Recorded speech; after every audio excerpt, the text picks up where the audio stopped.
A hand on a table. Someone is speaking. The words are clear, measured. The kind of voice that has already decided. The room is ordinary. Fluorescent light. The hum of something no one turns off. And somewhere in the middle of it, you are nodding.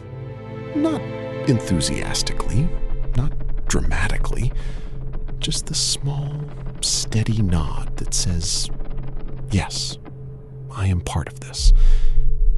Yes, this is reasonable. Yes, this is what we do here. You didn't decide to nod. The room decided for you, and your body understood before your mind had finished listening. You just did something, and it felt like the only thing to do. That is not a small thing. That feeling has a shape. It is not pressure. It is not fear. It is something quieter, a kind of certainty that arrives when the situation has already made up its mind. The room knows what happens next. The role knows. And the part of you that is sitting in that chair, that part knows too. So you nod, calmly, reasonably, because in that room, at that moment, a nod is what a reasonable person does. Because it doesn't only live in small rooms with fluorescent light and an air conditioner no one thinks about. It lives in larger rooms with larger decisions on larger stages, made by people who also felt, each in their own way, that they were simply doing what the moment required. People who were not monsters, people who had reasons, people who had families, jobs, a sense of duty that felt genuine because it was. People who, if you had asked them that morning how they felt, would have answered without hesitation. Fine. Normal. Reasonable. That feeling, where does it come from? And how far can it go?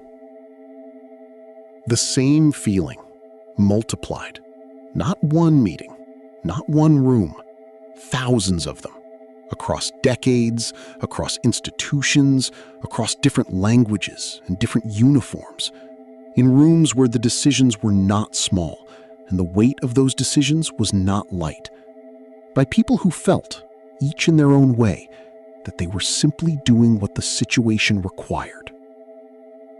That same quiet certainty, at a different scale. Thousands of meetings, thousands of nods. The paperwork was always filed on time. Consider one specific moment. July 1942. A reserve police unit, 500 men, assembled before their first operation in occupied Poland.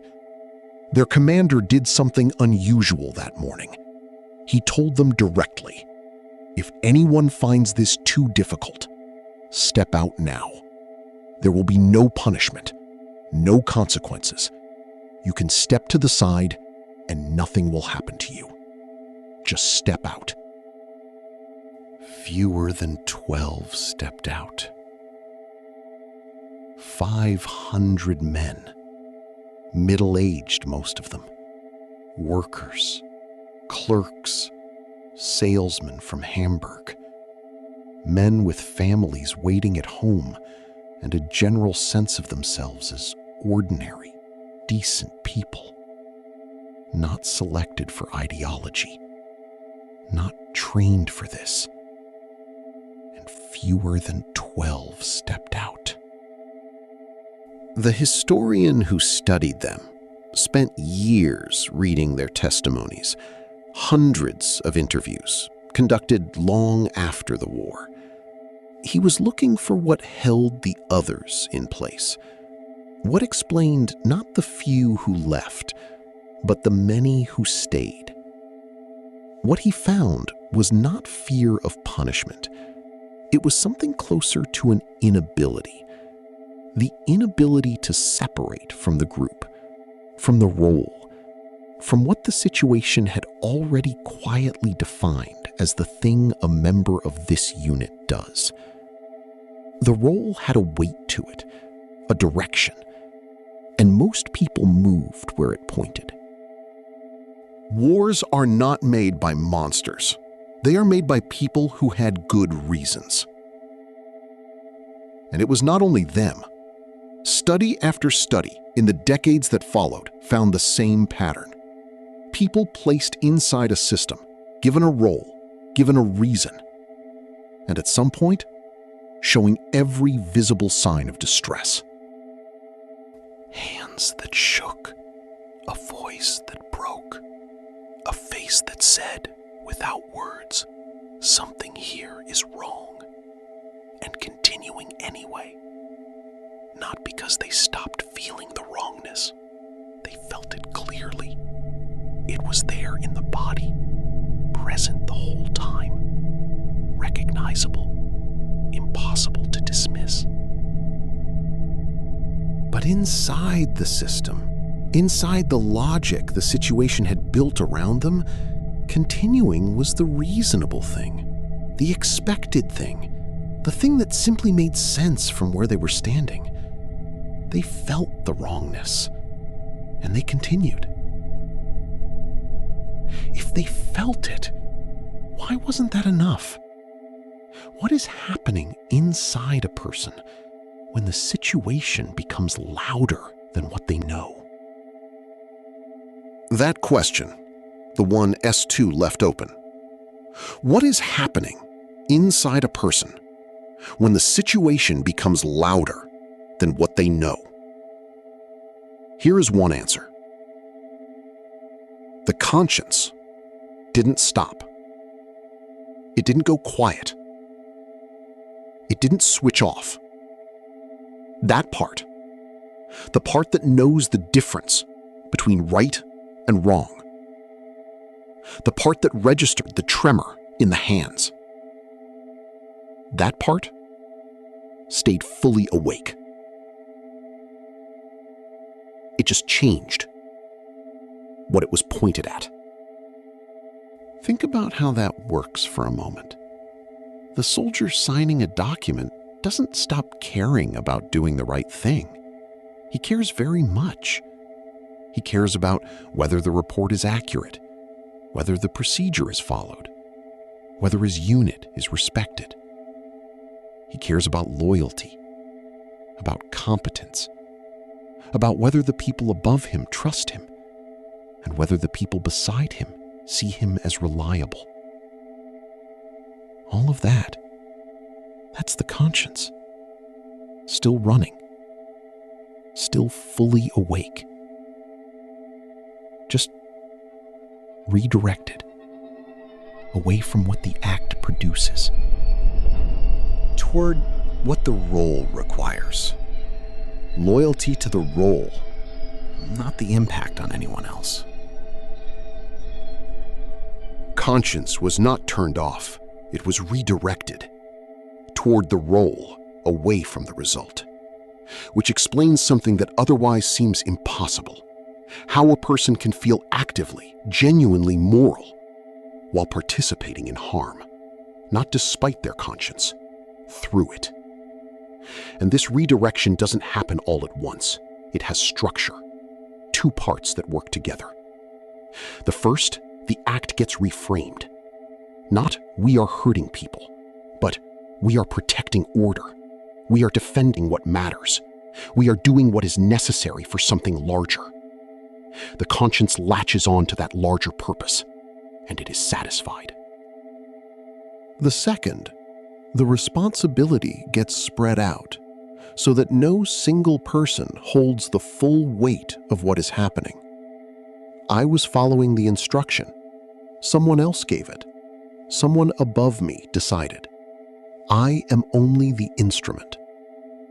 And when many people are involved, the weight divides further, shared so widely that each person's piece feels small, contained, clean.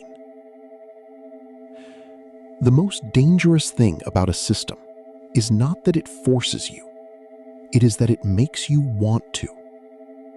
And if that sounds like it couldn't possibly apply to you, that feeling is also part of the mechanism. Consider the people who carry out judicial executions. Ordinary people, careful, serious about doing their job right. The system was designed to spread the weight. The judge decided, the jury decided, the warden decided, the officer carried out. Each person's part felt small, contained, acceptable. Organizations work the same way.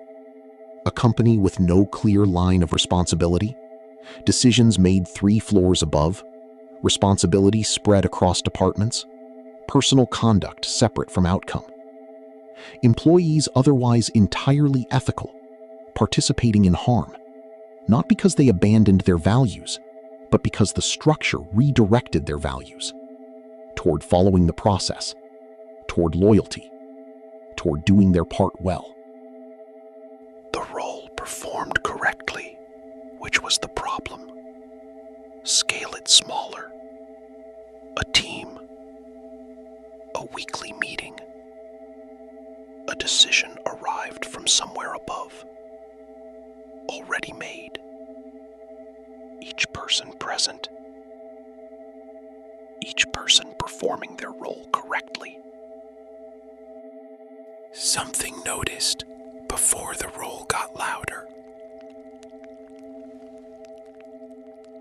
But where does the roll come from? The one the conscience redirected toward? When was it placed there? The role that the conscience redirected toward, where did it come from? Not from the institution. It was already there. Long before anyone in a uniform asked anything of you. Long before you signed a contract, took a job, joined an organization. It was built earlier than that. Much earlier. The world a child absorbs is not felt as one possible version of things. It is felt as things. The norms, the loyalties, the structure of who deserves to be listened to. These were not lessons with a teacher at the front of the room. They were the texture of daily life.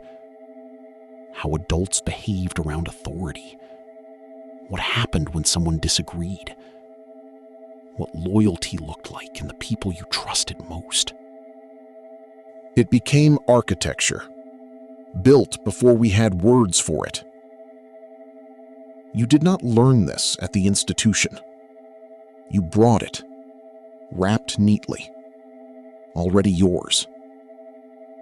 And then the institution found it. Because once inside any institutional context, school, workplace, military, organization, something else began. The role didn't just sit there waiting to be used. It started to shape the person who performed it. Through repetition, through the small daily acts of keeping your head down, of knowing when to speak and when to stay quiet, of understanding, without being told, what a good team member looks like, what a professional obligation means, what loyalty to the group requires. These were not choices that were made every day. They became what was simply natural, what felt right, what felt like you. Long before anyone asked you to do anything, you had already learned what the role required, which is only half of it. Because once you were inside a defined role, something else arrived. The situation's own gravity. Ordinary people, given the role of guard in a controlled study, became more extreme without being asked to. Not because something in them had changed, because the role, once you were inside it, generated its own logic about what a guard does.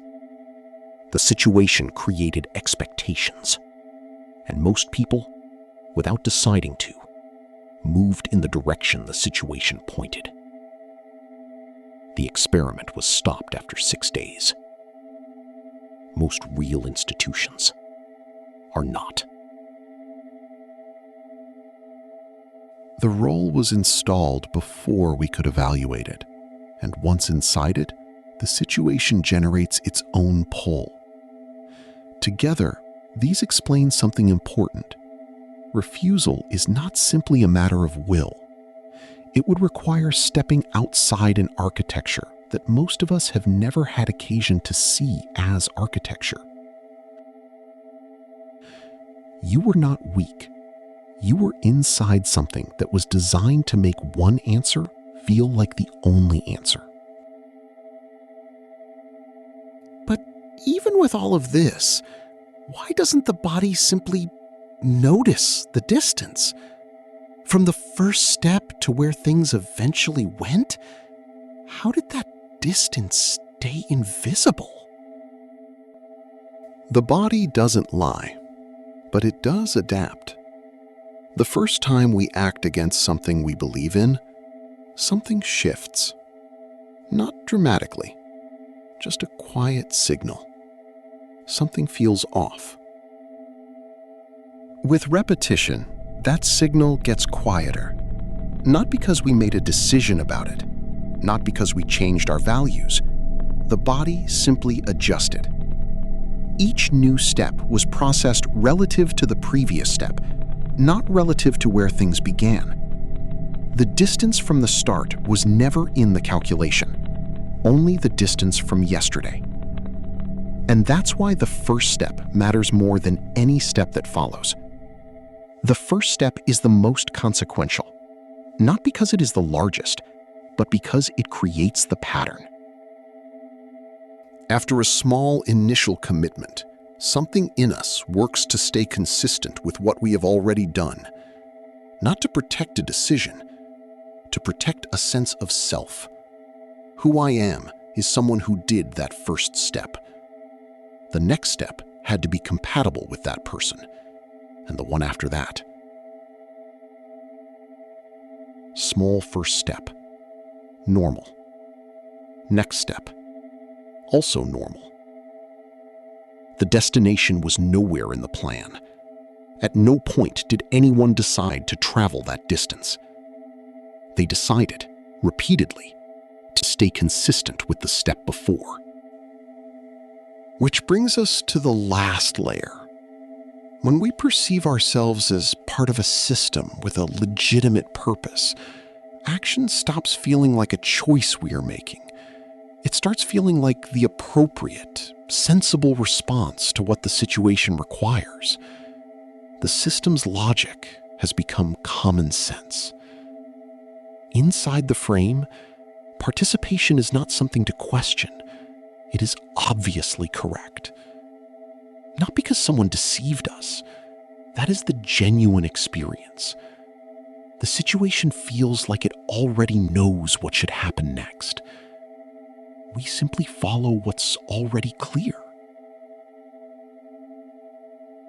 And at no point in that whole sequence, from the first quiet step to the signal adapting to the role already shaping what feels natural, at no point did the cumulative distance feel real. The distance was never visible from inside. Because at no point did anyone decide to travel that distance. They decided, repeatedly, to stay consistent with the step before. But if the body adapted and the role was already installed, what made it possible for the situation to feel reasonable in the first place? What does reasonable actually feel like from the inside? There is a word for it. Not stupidity, not cruelty, not even obedience. Arendt called it thoughtlessness. And she was careful about what she meant. Processing is what we do all day. Moving through the system, handling what is in front of us. We are very good at this. Most systems are designed so that we can be efficient, reliable, producing the expected result with the minimum of friction. Thinking is something different, not smarter processing, something else entirely. The moment we step outside the framework and ask, what is this doing? What is it for? Seen from somewhere the framework does not reach, what is happening here? Systems do not discourage thinking by force. They simply make processing easier than stopping, by rewarding efficiency, by making hesitation expensive, by filling the hours so completely that stepping outside the frame feels like losing your place. Cognition, moving well inside the frame, is what systems require and reward. Thinking, stepping outside to see the frame, is what systems implicitly make harder. Not by threat, by the ordinary pressure of a working day. Arendt wrote, "The most common condition of participation in harm is not evil intention. It is the ordinary default of a person who has accepted the system's categories as reality and processes the world through those categories without stepping outside them." The sad truth, she wrote, is that most harm is done by people who never made up their minds to be or do either evil or good. This is not a statement about monsters. Inside the system's categories, the action really is reasonable. The system defined what reasonable means in this context. The person absorbed those definitions. They are not lying to themselves when they say it felt right. It did feel right. From inside the frame, it felt reasonable, and that is what made it possible. And if all of this is true, it has been true for a very long time, longer than any of the institutions that produced these examples. 2,000 years ago, on opposite sides of the world, people were already saying this. A man born into slavery, his name was Epictetus, and what he spent his life teaching was not a technique, it was remembering. Your first name is not your role. Your first name, the one no system can remove, only make you forget, is human being. The one who can ask, what am I actually doing here? He watched what happened to people who forgot, not because it was easy to remember, because he knew that most people, inside their world, simply do not. On the other side of the world, a different tradition arrived at the same place. Not the same language, not the same frame, but the same observation. They called it avidya, not ignorance, the default condition. What happens when a person absorbs a constructed reality so completely that it stops feeling constructed? Not a failure, the first link in the chain. The beginning not of evil, but of the human condition. Two traditions, 2,000 years, no contact. Different traditions, different centuries, different languages, the same observation. The hardest thing to see is what is closest to us. Not because we are weak, but because that is what it means to be a person inside a world. And if two traditions, 2,000 years apart,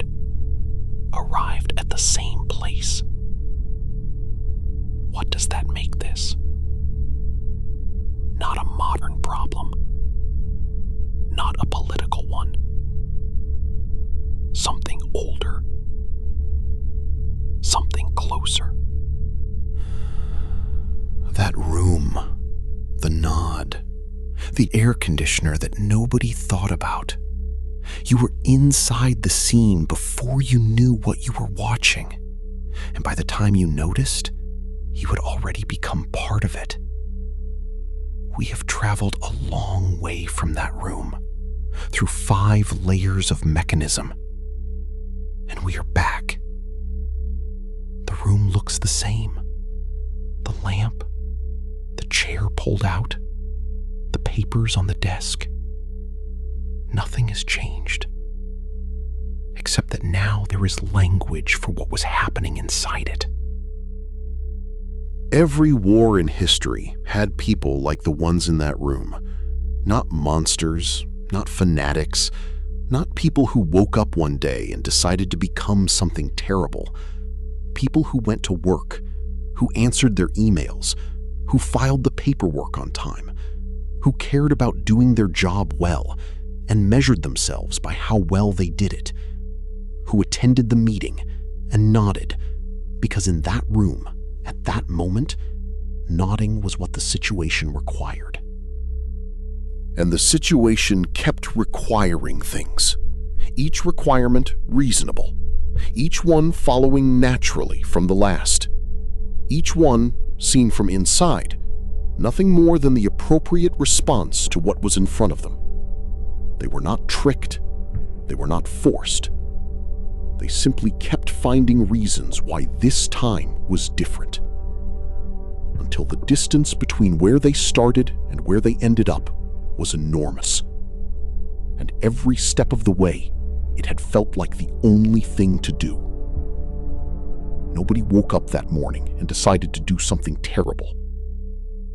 They just kept finding reasons why this time was different. The system does not need us to be evil. It only needs us to believe that this time is reasonable. You already know which room. And the last time you felt that, the last time something felt more reasonable than it probably should have, where were you?